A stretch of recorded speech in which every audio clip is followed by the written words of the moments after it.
I'm Josh Anglesea. Welcome to my BC Tech Talk on working with PowerApps and Power Automate Business Central. Let's have a look at what we're going to cover. These are the items for the session, and I have a window of time to do this in, so I'm going to pretty much get straight to it. And we're going to do something a little bit more simplistic initially, and then get into maybe some of the more tasty, interesting topics towards the back end of the session.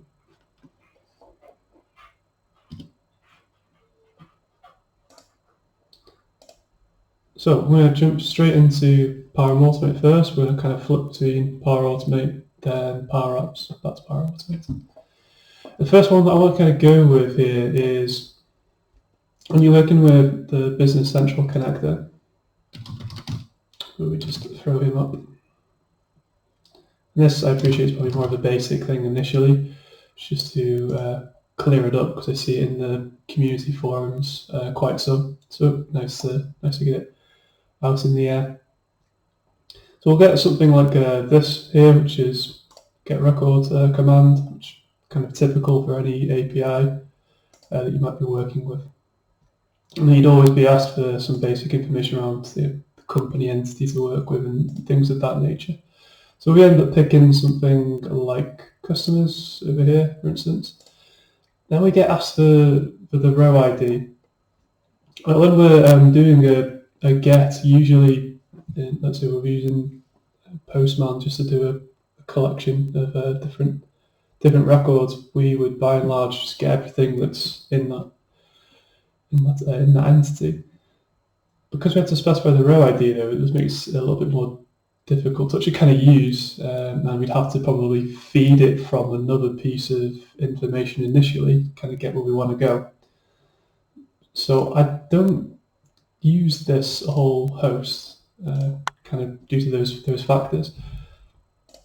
So if we were to go over into Business Central and then look at web services page, you might end up having something published like a contact card, just as a brief example. Way more records inside the web services page than there used to be, but this is what we'd end up getting if we pull that particular endpoint. So let's utilize this, because in effect we're actually getting a load of good data here, and then we can actually do something with it, whereas that regular get command wasn't really letting us get lots of data to fulfill a task. So the first thing we'll do is pull in some information, and we're going to use the HTTP trigger or connector for doing that. It's a get command. It's the URL that we just pulled that we'll be using. We'll use a basic authentication. And I've, just for keeping it clear, I've stored the web service key inside this variable that you can set. Just for consistency, it keeps it good. What else would we like to see in here? I think that by and large will probably be fine. Now, what we would want to do after this, because what we're going to get off the back of using this command is some JSON, and we want to then use that in the sort of next set of commands, really. So we'll go for the parse JSON option over here, and we're going to pass in the body that we get from the HTTP call that we make. And then we need to put in a schema to work with, so that we actually understand what's in that JSON, what we're expecting from that JSON, so we can then use it in our other sections. So we'll use the generate, and we've got all the stuff we're kind of expecting to get anyway here, so that's just a quick copy paste job. And he's now in there. Cool. So we know that we're going to get multiple records off the back of that, because we've tested the endpoint. And it's going to be pretty much just a big array for us to work with. So every record we get, we're going to want to loop through and do something with. So that idea or notion of that in Power Automate is called apply to each. So we'll pick him. And what or when are we going to be applying to each of the records? What's going to help us indicate that? Well, it's going to be the sort of main value that we get to each part of the array. So we'll go ahead and pick him. And then we can start thinking about what we'd like to do. So I'm kind of thinking maybe something crude for our example here. We'll have a look at our records, see if they have an email address, and then we'll just send them an email. Super basic thing to try out. And I should use the dynamic search because it's a bit faster. I think it's an underscore. Yes. There we go. And we would like to say is not equal to a blank. So if we pass that, then we like to send an email. There is an Outlook connector as well if you wanted to use that one instead. So naturally, we would use the email address that we just got from the JSON. Yeah, it's going to be a lame example, so we'll just pick the name in there, for instance, and then we'll say hello. And if we don't get an email address, then we don't want to do anything, so we'll leave that step as is. I've started this particular flow off with pretty much what's a manual button. So from like a testing standpoint, this is really easy to use, just to sort of prove that everything is stacking out as you'd like it to be.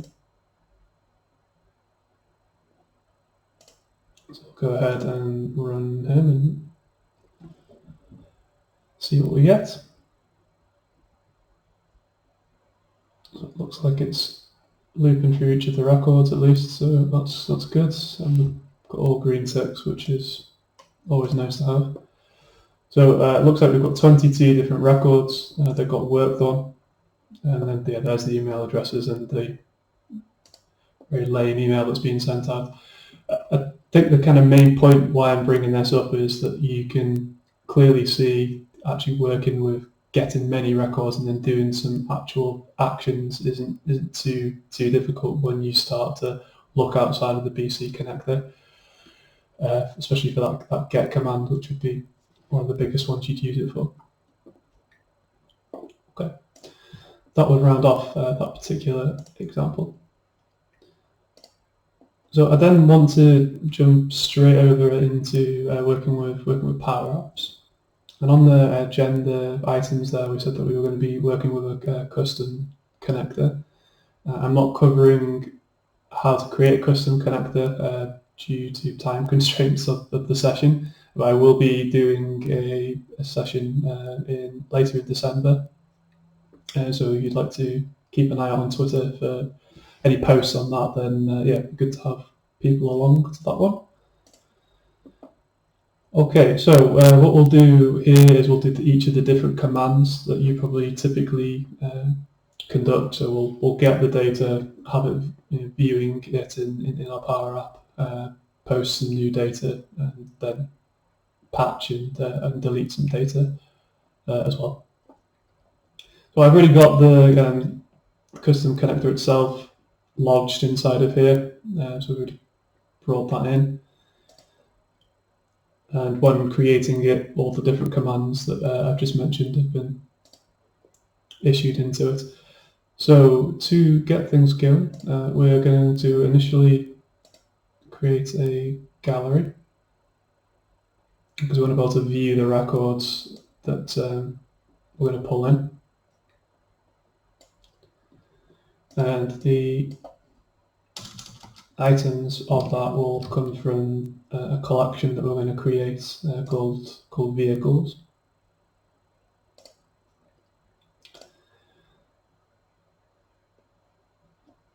So to kind of get that going, we will need to do this kind of command here. So clear collect is sort of main command which can fill things in for us. We've got this vehicles area here, so we kind of see the collect element of PowerApps is kind of like almost like a temporary table almost, but it's kind of that and also a variable that sits inside of the app itself. So you can clear it all down and reassemble it when you need to, but it's pretty much bringing information from somewhere else and then just locally storing it in the application. So our custom connector is called vehicle data in this instance, and we have 4 different commands that we can use with it, so the ones that I kind of mentioned. And to get things going with that, choose the one that we'll want to work with, and then whatever you've decided inside of the formulation of that particular connector, what information has to be provided. So in my instance, I've gone for mega basic and just said give me that's the company ID in this case. So you can have those as different parameters inside of the connector. You can do more, or generally more. You'd usually do tenant as well, I suppose, if you want to make that more sort of product focused. So if we were to actually hit that one and let it go ahead and collect some data, and we can view the collection from here as well to see what's been captured so far. And we kind of get this sort of information here. And if we were to drill down, as it were, then this is where all the sort of action is that we would like. So when I come back over to my main collection at the moment, or my gallery, sorry, for that collection, I'm getting that first bit of information, which is that bit there, which isn't so good to look at. So how do we get to the real part that we're interested in? That's where we need to alter the items property, this one here, of the gallery itself. So to do that one, we will choose a function to wrap it in.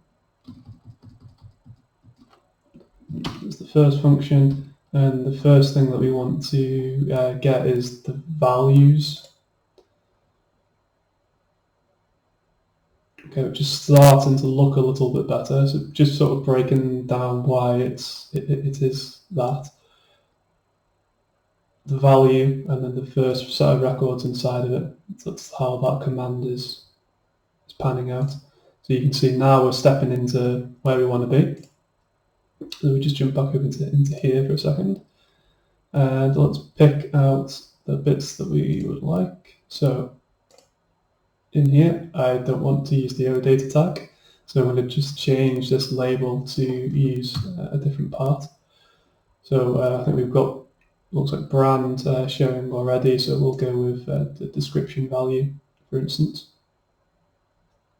Okay, I'm not currently storing a picture image, but if you did, then you could probably bring that through potentially. So that's us with the data in the app now, so that's a good start. But now we need to maybe start doing some things with it. So I will probably use this feature in a second to get that on the go. But let's bring in another vehicle record first, this post feature.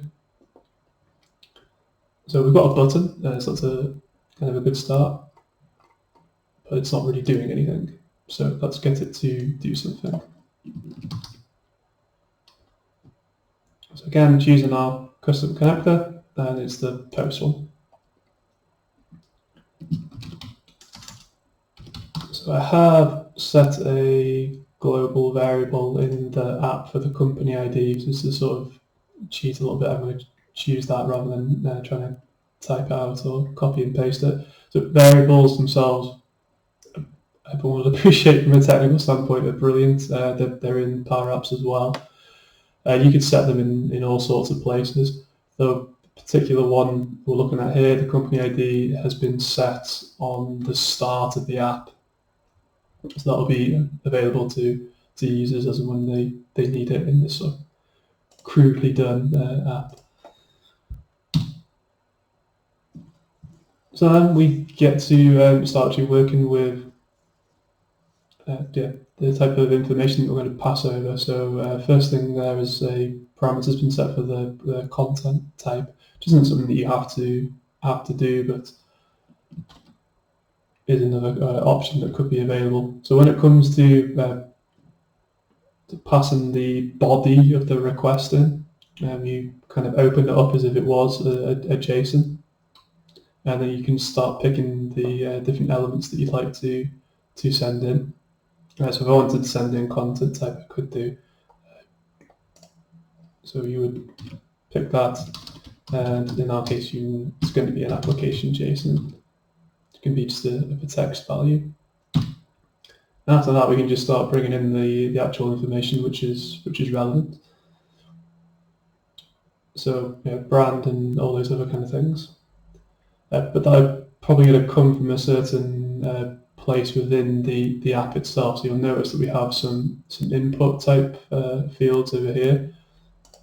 So the brand one I'm going to take from a drop down, which if I'd labelled up would have been a nicer thing, but I know that this one here is the brand one. That's drop down number 1. So we'll just rename him to make it a bit easier when we're doing the selection process in a second.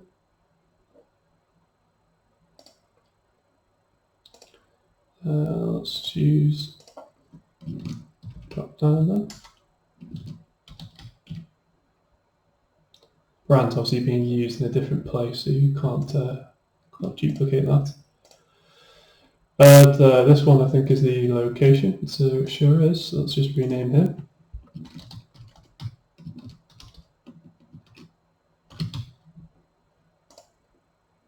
Having good referenceability, I mean, most developers will appreciate that anyway. So the brand is therefore going to be the brand drop down, and in there it'll be the selected text, and it's the value that we choose. Then we will want a location, much like we just did. Location drop down.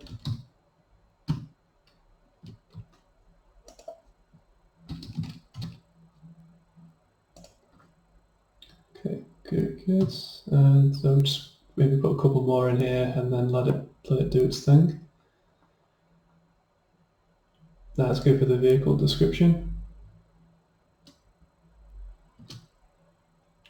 So that one is going to be whatever we type into here. So it's the text input. So I'll just put in vehicle text input. I'm more doing that just so I know where they are. You don't have to abide by that if you don't want to. I'm just going to scroll this down so we've got a little bit more visibility of our formula bar.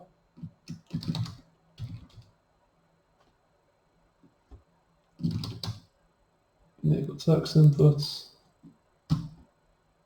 And that's the text that sits inside of there for that one. Okay, then close up the curly braces. Close up the brackets or the parentheses.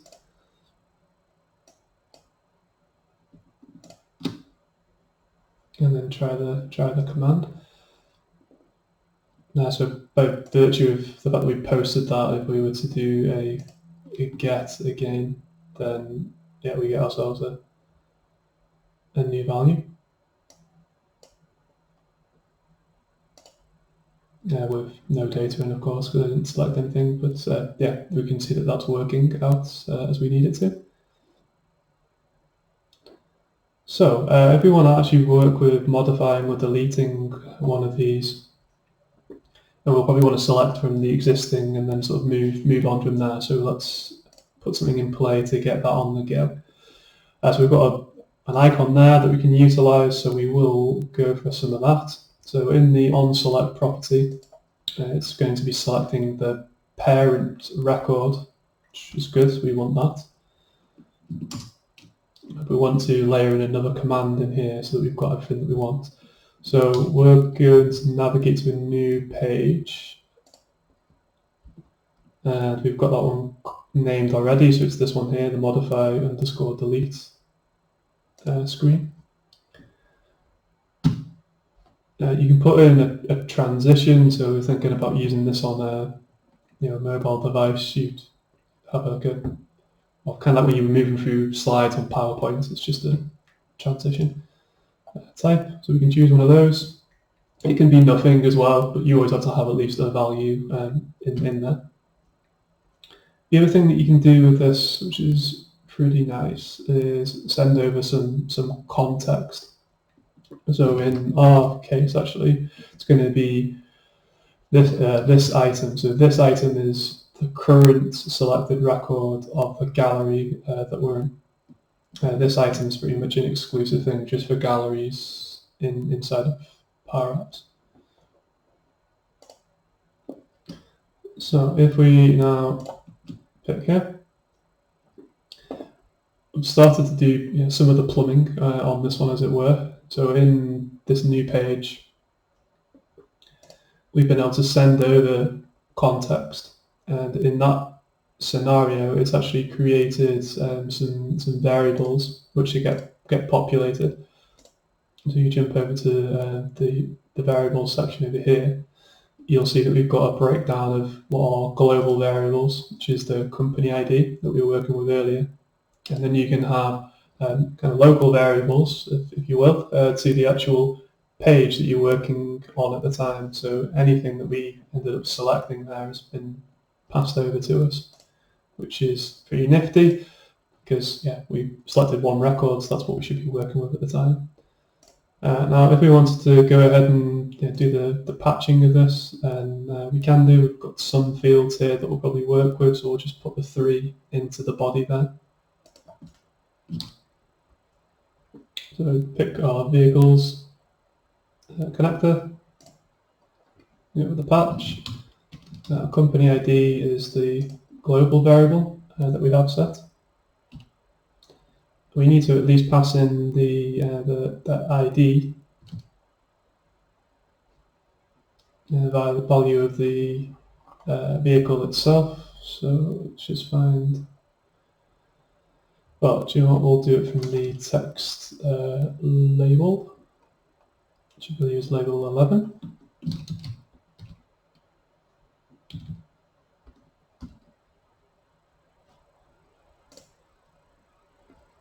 Yep.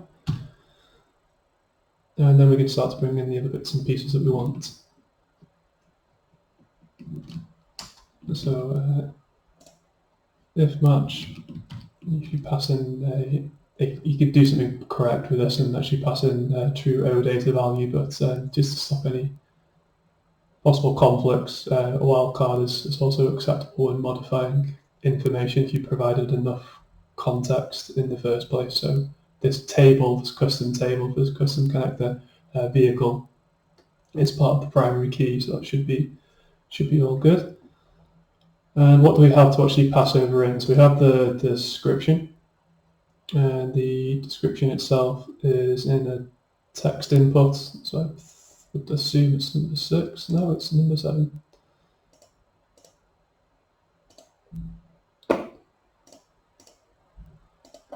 Keeping myself guessing. So we'll pick text input.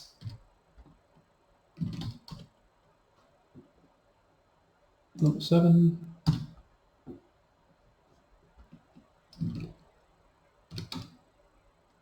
There's the text value of that one, thank you very much. Now we've got some mileage. It was that one that was text input number 6. So there's also some text that we're going to pass in. And our last one, I suppose, would be to do with the location by the looks of it.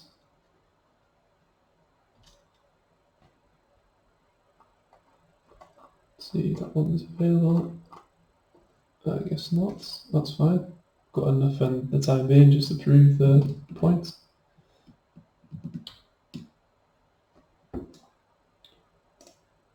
Okay. If you hold Alt and then you'll be able to use some of the controls that are in here. This is rather than me having to go into the full sort of like preview mode. Just make it a little bit quicker when you're doing testing. I suppose as a generalization, the fact that you can do some testing directly in the UI whilst also building is another reason why PowerApps is extra cool, because you can do things much more rapidly, I suppose. So if we were to do a get against that again and then choose the same record as before, bear in mind I didn't change anything, so I should probably go ahead and do that first. So in which case I probably will, I'll change that to main at least. And let's type some action steps then. Let's go into play mode. So let's go from being a 3 series to a 4 series. Let's change that to be 12,000. And patch.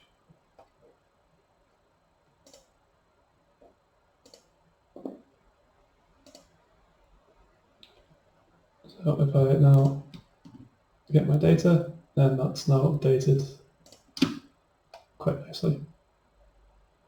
Great. Okay, so then we need to do the delete as well.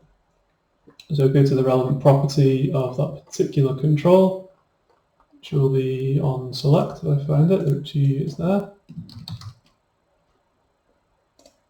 And then we're up to our last one here. So there's the company ID, the vehicle. We are aware that is in label 11 from the last set of typing we did.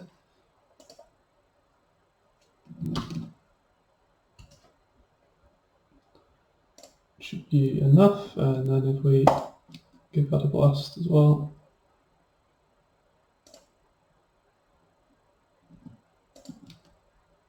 Then that one's gone too.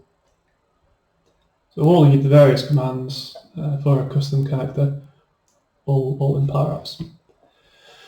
Great, let's jump to the next little thing to show, which is going to be kind of based on a blog that's, I think it's about 10 years old now actually, so yeah, but let's talk about what it is. So the premise of this blog that I saw was that you could use web services, maybe in a .NET project, for instance, to save reports.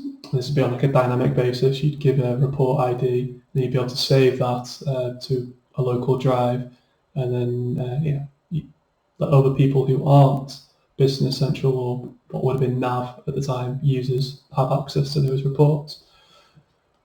Which some people might say, well, surely that's breaching licensing or something. Well, it was something that was blogged by someone in the Microsoft Nav development team. So I would assume the fact that it's still doable was still okay to go ahead, talk about it and do it and all those kind of things. So how does this end up panning out? So let's just take a quick gander at this. So to get this really going and doing everything that I kind of wanted it to do, I had to create a custom page. So I decided to go for a web service one just because it's a little bit faster, and also because you can look at that page inside of the UI itself rather than with an API one. You can just work with it in a HTTP connector like this one. So when we actually send a GET request to this endpoint, what do we end up getting back? Well, I've done this to the report inbox feature that sits inside of Business Central anyway. So if you're kind of not as familiar with that,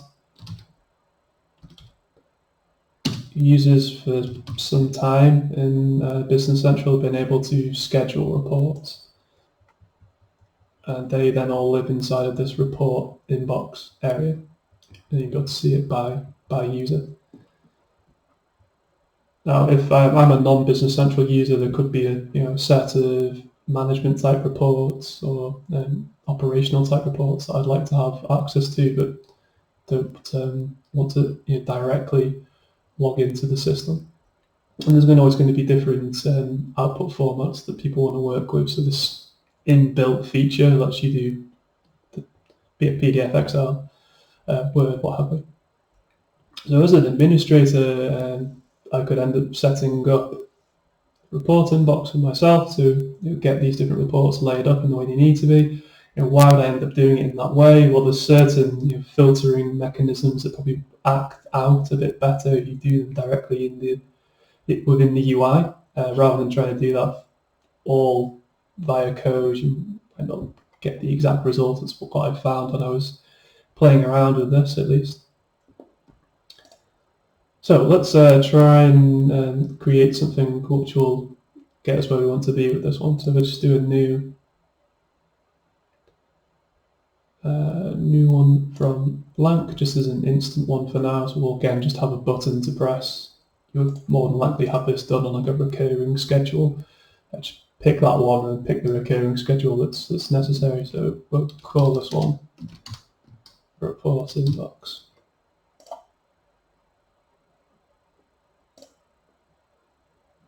Okay, and this is going to be probably fairly bare in terms of the actual steps that are involved, which is a good message overall, I suppose.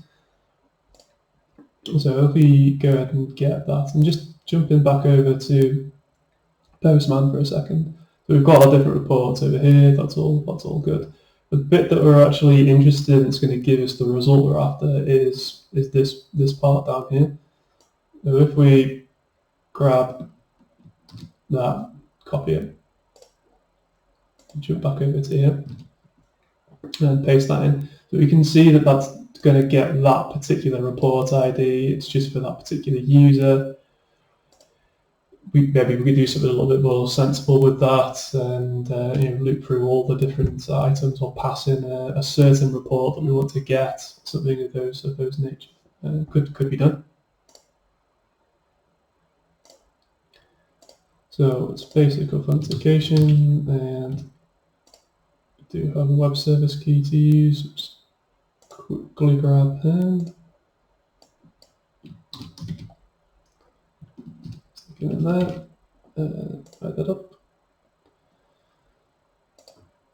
Good. Okay. The other thing that we're going to need with this, because we're going to get a certain response back from this, so we want to make sure we've got the right detail that we can then pass over into a next step. Because my idea is you want to now store the file that you get back somewhere so that non-business centric users can latch onto it and have a look at it. So the content type that we're going to be getting back from this one is of a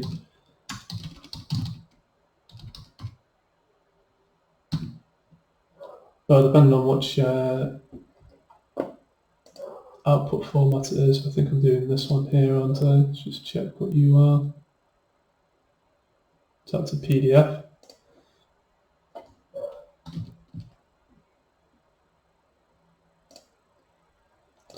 Okay, should be fine. And then I'm just going to do like a basic one. So you could do this to SharePoint as well if you wanted to, or an actual online file storage system that wasn't this, but we'll do it for OneDrive, which in effect is SharePoint anyway.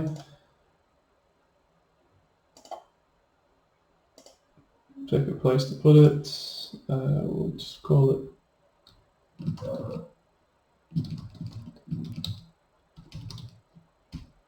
PDF for now. And it's the body of the HTTP call that we're going to be getting back.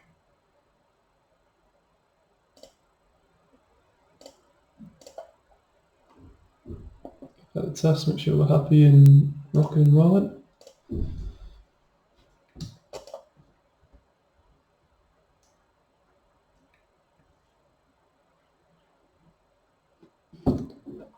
Green all the way, which is what we like. So if we jump over to OneDrive, just to make sure we are getting what we said we wanted. And there's our PDF. Cool. So when we open here, we should get good old Business Central report.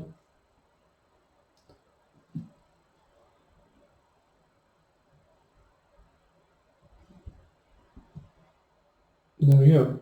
So Business Central reports for everyone.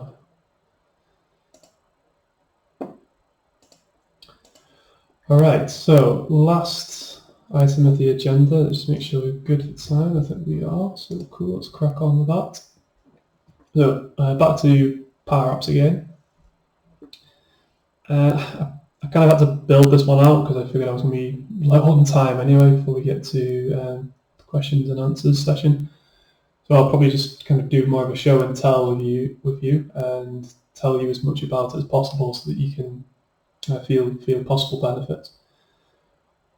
So what we've got in here, so we've got just the items in the picture part of the Business Central connector, and then some collections, and then also a custom connector in there as well for doing pictures too.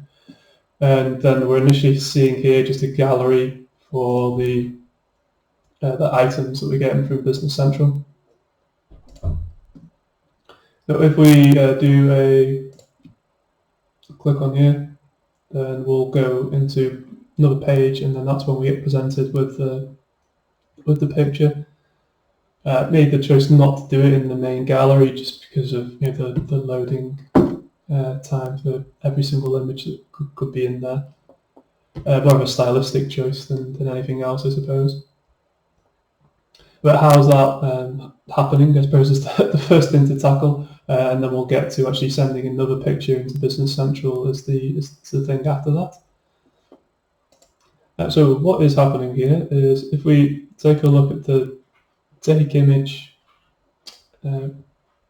page that's inside of our app, in the onVisible trigger, we make a call to the pictures endpoint here, and then we pass in again, it's just the company ID, and then we pass in the ID of the item record twice, because that's how that needs to work for the API to pass it back, and then it will pass over to us a URL, which PowerApps is clever enough to manifest as an image for us, which is great. So that's being shown to us here. So I know you can do this in the mobile app anyway, by picking or taking pictures, but this is just another user interface model that you could go for, and potentially comes back to that idea not everybody has access to Business Central, so these images could be kind of put in a placeholder location, and then someone who does have access to Business Central ends up actually feeding them in afterwards. It's another method that could be used. So then let's look at what we're doing with this guy here. So the idea is that we'll add another picture, replace the one that's already there. So let's go with a glass of pint of beer. So that then sets that as the main image that's going to be used. And then we have an aptly named button called button. What does he do? Well, he does most of the hard work, really. A lot of what we've seen so far is fairly basic, but this is kind of the beauty of PowerApps and Power Automate coming into one world here. So this line in the section here is actually been added in through this action here. So it's a flow inside Power Automate that's running the show on that one, which we'll jump to in a second. But how is that panning out? So we have to build up a collection to get this image in the first place, which has the ID of the item on it. And then we pass that into a JSON, and the JSON includes binary data, which is super important for this to work. And then we pass that JSON into Power Automate. So straight to Power Automate. It's this one here. So we're waiting for something to happen in PowerApps. That's the first thing that's taking place here. And when PowerApps sends us something, we decide here what that's going to be. So we've just basically set this here, asking PowerApps, and then it dynamically changes that to kind of the connection that it's sat inside. So it understands it's expecting some JSON. We need to put, again, as ever, with parsing JSON, you need to give it a sample to work with, which you can generate inside of PowerApps. The JSON that we've collected from hitting this button, you can put into a text label and copy that, and you'll paste it into here. After that point, again, we know that JSON is going to be an array generally, or an object type, so we do get iterations inside of it. We know we're only sending one because that's how that particular app's been designed. And we're just using the standard API endpoint for pictures. The ID that we got from sending from PowerApps, which is inside our JSON, is just used dynamically twice inside the endpoint string. It's going to be the picture type, so the content is set as this one. The real kind of magic, I suppose, happens with this function, which is built into Power Automate itself. So this data URI to binary, because the expectation of the body from Business Central standpoint is binary. We have to do some conversion on that to make sure it does manifest itself. So that is an inbuilt function, and then you just have to pass into it the elements that are needed. So we're using the JSON, so we have to go and get an item from inside the apply to each. Just a bit of a mouthful, but you're ending up then pulling the image which is inside of that JSON, which is what we've got. So that would be the explanation of what's happening. And if we then actually hit that button and just wait a couple of seconds just to see, make sure it is definitely going to happen. And then I have another button here which will kind of clear this and then go and get it again. And now that is a nice refreshing pint of beer, which I'll probably deserve after doing this. Okay, so there were the sort of main things to go through.